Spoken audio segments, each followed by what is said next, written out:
Hello, everyone. My name is Betty. I'm a 62-year-old lady whose life took a turn about 6 years ago when my husband passed away. Despite this, I've continued to work and find joy in my large family, consisting of 4 children. 3 of my kids have moved to various parts of the country, starting families of their own, leaving just my son Stephen in our hometown. Stephen met his wife Jessica during his time at the local community college. I've always liked Jessica and believed that as long as Stephen was content, that was what truly mattered. Their union was swift, followed by further academic pursuits and eventually successful careers. They decided it was time to expand their family and welcomed my grandchild, which filled me with excitement at the thought of spoiling another grandkid. However, Jessica seemed hesitant about me spending time with my grandchild Carl, setting strict boundaries on our visits. This arrangement puzzled me, especially as it persisted even when Carl turned 7. Nonetheless, I respected their family dynamics. Over 10 years, my opportunities to bond with Carl were limited, but it was clear we both shared a love for reading. I cherished the moments I could gift him books, hoping to bridge the gap between us. One unexpected day at work, Carl called me, which was unusual since we rarely communicated outside family events. My attempts to connect with him had always been met with distance, making this call all the more surprising. "Grandma, can you talk?" he asked. "Of course, my dear, what's going on? Are you okay?" I responded, concerned by the evident distress in his voice. He revealed he was at home with his parents, but insisted on needing my help specifically. Puzzled and a bit caught off guard by his request for rescue, I assured him I was serious about helping, despite my initial reaction of disbelief. His plea for help was sincere, and I realized this was a moment where I could finally connect with him on a deeper level. Despite the oddity of the situation, I think I found a different approach. "Sorry for laughing before. Now, can you explain a bit more about what you're experiencing? You mentioned needing to be saved from your devil mother. What exactly do you mean by that?" I asked, trying to understand and reassure him. Carl hesitated, whispering, "She's not the kind, sweet person everyone thinks she is. When we're alone, she's mean to me." "Oh no, I hear someone coming. I have to hang up. Please don't tell them I called you." And with that, he ended the call. I was left in a whirlwind of confusion and concern. Jessica had always seemed like one of the kindest people I knew. It was hard to imagine her being described as a devil. Initially, I doubted Carl's words, thinking perhaps this was his way of acting out, especially if he had been punished for something he did. Both Jessica and Stephen had mentioned Carl could be quite the handful. But deep down, a persistent worry gnawed at me. This call was out of character for Carl, and it wasn't like him to say such things lightly. Over the next few days, I couldn't shake off the unease that settled in my stomach. The thought that Carl might not have been joking haunted me. In a move that felt both necessary and invasive, I decided to purchase a hidden camera. The decision weighed heavily on me. Spying on my son and his family was not something I took lightly. However, Carl's plea for help couldn't be ignored. I reasoned that if there was nothing amiss, I could simply remove the camera and forget the whole thing. But if there was truth to his words, I needed to know so I could help. Once the camera arrived, I installed it discreetly. This model allowed me to view live and recorded footage through an app on my phone, which was incredibly convenient. With the camera in place and the setup complete, I felt a mix of anticipation and dread. It was then I decided to reach out to my son. "Hello, sweetheart. How is everything?" "Everything's great, Mom. How about you?" Stephen's voice was casual, unaware of my tumultuous thoughts. "Oh, the usual, but I've been thinking. It's been quite some time since we last saw each other," I ventured, hoping to visit and perhaps see for myself how things were at home. This indirect approach, spurred by a sudden and alarming call from my grandson, led me down a path I never expected to take. I hoped beyond hope that my fears were unfounded and that a simple family visit could clear the air. I found myself contemplating a visit to Stephen's home, hoping to drop in one day casually. "So, how about I come over this Sunday? Does that work for you?" I ventured, trying to sound as nonchalant as possible. "Of course, Mom. Sunday sounds great." Stephen's response was immediate, enthusiastic even. Yet, I couldn't help but add, "You sure Jessica's okay with this? I remember how I felt when your dad would make plans without consulting me first." Stephen chuckled. "Jessica will be thrilled to have you. Don't worry about it." With plans set for 6 p.m. Sunday, I felt a mixture of excitement and apprehension. Excited to see my family, yet burdened by the secret task I felt compelled to undertake. As the weekend approached, I prepared early, deciding to bring a bottle of wine for the adults and a selection of books for Carl, knowing his love for reading. Arriving at their home, I was greeted with a warmth that eased some of my worries. However, noticing Carl's look of relief stirred my concerns once more. Since our phone call, there had been silence, leaving me uncertain about his feelings. The evening was filled with conversation, laughter, and a shared meal. It was comforting, familiar. Yet, as adult topics took over the conversation, Carl retreated to his room. Seizing the opportunity, I decided to visit him, hoping for a moment of privacy to discuss his call. Jessica seemed hesitant about my leaving, but Stephen assured her, urging me to spend time with Carl. In Carl's room, after exchanging pleasantries and handing him the books, we delved into discussions about his interests, particularly the books. He was animated, sharing his thoughts with enthusiasm. I refrained from bringing up the distressing phone call, wanting to let him lead the conversation to that topic if he felt comfortable. Our conversation shifted to his school life and other personal matters. Mid-discussion, Carl suddenly began writing in a notebook, his actions piquing my curiosity. He slid the notebook across to me, revealing a message that read, "Mom's listening, can't talk about anything." The note was alarming, leaving me to question whether it was a genuine concern or a product of his imagination. This visit, intended to be a simple family gathering, had transformed into a complex mix of emotions and hidden messages, reminding me of the delicate balance between respecting privacy and ensuring the safety of loved ones. Playing along with Carl's cautious approach, we carried on chatting as I sketched out my plan in the notebook. I mentioned the hidden camera I'd brought, proposing to set it up in his room to get a clearer picture of his situation. Carl's immediate agreement reflected his desperation for someone to understand his plight. After finding an inconspicuous spot that offered a comprehensive view of the room, I activated the camera and verified its functionality through my phone.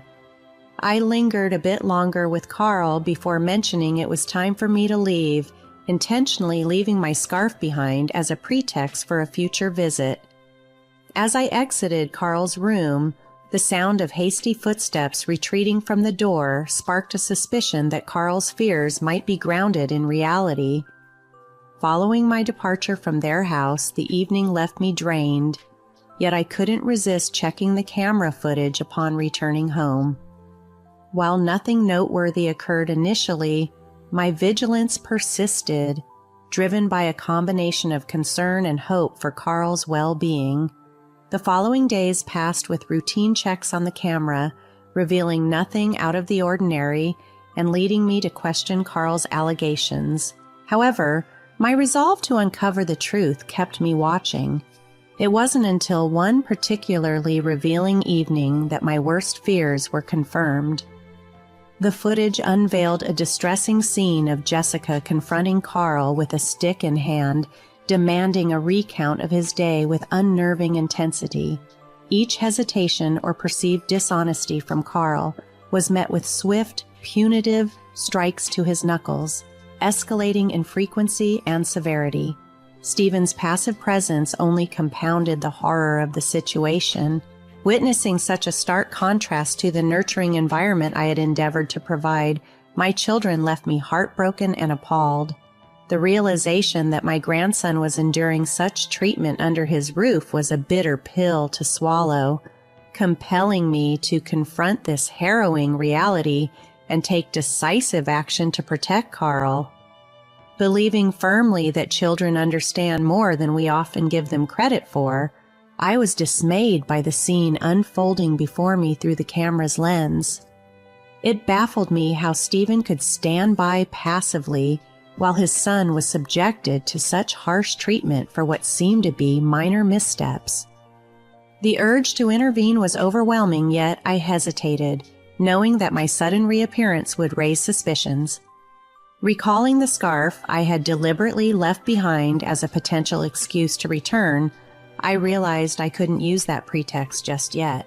It was reserved for a future meeting with Carl. Nevertheless, I found myself reaching for the phone, dialing Stephen's number with a plan hastily forming in my mind. "Hey, Mom, is everything okay?" Stephen's voice came through the phone, laced with concern. "No worries at all. Just realized I left my scarf in Carl's room yesterday. Clumsy of me, isn't it? I was wondering if I could pop by tomorrow to pick it up." I tried to keep my voice steady, masking the turmoil inside. Stephen offered to drop it off, but I demurred, claiming exhaustion from a long day at work. After a brief back and forth about timings that wouldn't work for either of us, we agreed on a time the following afternoon when I could retrieve my scarf while Carl was home. My hastily concocted lie not only provided a legitimate reason for my visit, but also momentarily distracted Stephen and Jessica from their punitive focus on Carl. However, my relief was short-lived. Before leaving Carl's room, Jessica decreed a harsh punishment. No meals for Carl until the following meal. This declaration solidified my resolve to act. The next day, I took time off work, bracing myself for the crucial conversation with Carl. The gravity of the situation weighed heavily on me, knowing that Carl's well-being and future hung in the balance.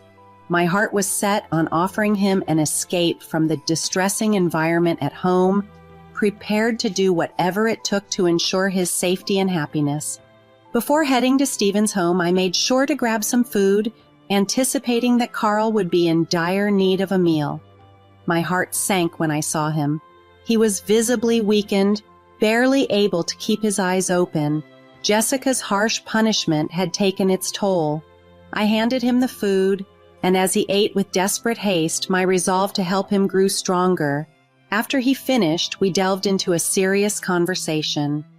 "Did you manage to see what happened?" I asked gently, remorseful for initially doubting his distress. "Yes, and it's okay. I understand it's hard to believe without seeing it yourself," he replied, his voice low but relieved I was finally aware of the truth. Carl shared that the physical punishments were a recent escalation, but the forced starvation and manipulation had been a prolonged torment. He revealed that Stephen, too, was under Jessica's control, too frightened to oppose her. What pained me the most was learning that Carl's education was being compromised. Jessica would keep him home on days she chose not to feed him, meticulously monitoring the household's food consumption to use as a pretext for further punishment. Hearing this, I didn't hesitate to offer him a way out. "Would you like to come live with me? I promise you'll be safe and you won't have to endure this any longer." Carl's agreement was immediate, a clear sign of his desperation for escape. Despite his readiness to leave, I explained that arranging his move would require some time. He bravely agreed to endure a bit longer, his resilience heartbreaking. After ensuring no evidence of the food remained to avoid worsening Carl's situation, I left their house, making a point to call Stephen to thank him for the scarf, maintaining a semblance of normalcy. Once home, I reached out to a friend experienced in family law, ready to navigate the legal complexities to ensure Carl's safety. This conversation was the first step in a series of actions aimed at rescuing Carl from an environment no child should ever have to endure. My friend, experienced in family law, warned me of the complexities and challenges in fighting for custody of Carl. He outlined that even if I were successful, the custody might only be temporary, allowing Jessica to amend her behavior and reclaim her rights. Given the slim evidence I possessed, a direct legal battle seemed unfeasible. However, an alternative strategy emerged in my mind, leveraging the evidence to negotiate for legal guardianship. Understanding Jessica's position as an advisor and the potential impact of her actions on her career, I saw a leverage point. Over the following days, I meticulously compiled the evidence and prepared the necessary paperwork for transferring guardianship. Choosing an unexpected moment, I visited Stephen and Jessica's home over the weekend, hoping the element of surprise would work in my favor. Stephen's astonishment at my unannounced visit was evident. His hesitance and the tension in his response hinted at underlying issues. Despite his reluctance, I pressed on, insisting on discussing an urgent matter. Stephen's defensiveness peaked when I questioned the odd timing of my visits, but my resolve to address a pressing concern was unwavering. The sound of distress from Carl's room acted as a catalyst, propelling me past Stephen and directly towards the source of the commotion. Upon entering Carl's room, the scene before me confirmed my worst fears. Carl, in tears, sought comfort in my embrace, while Jessica's hostile departure underscored the severity of the situation. At that moment, my determination to protect Carl solidified, fueled by the tangible evidence of his distress and the urgent need to provide him with a safe and nurturing environment. Observing Carl's injuries, a swelling cheek, bleeding knuckles, and welts on his arms caused by the stick, ignited an unparalleled fury within me. No child should ever endure such brutality. With a heavy heart, I fetched frozen mixed greens from the kitchen to help soothe his swelling and assured him we would leave for my place immediately, urging him to pack whatever he could. Confronting Jessica and Stephen downstairs, the tension was palpable. Jessica's anger contrasted sharply with Stephen's evident discomfort. Jessica's indignation at my intervention sparked a fierce exchange. I couldn't stand idly by while my grandson suffered. Jessica attempted to justify her actions as discipline, dismissing my concerns and advocating for a harsh parenting approach I couldn't condone. In response to their resistance, I presented them with guardianship transfer papers, explaining the stakes clearly. My revelation of a hidden camera capturing their abusive behavior left them stunned. Faced with the undeniable evidence of their actions, I made it clear, sign the papers, or face public and professional repercussions, particularly for Jessica, given her job as an advisor.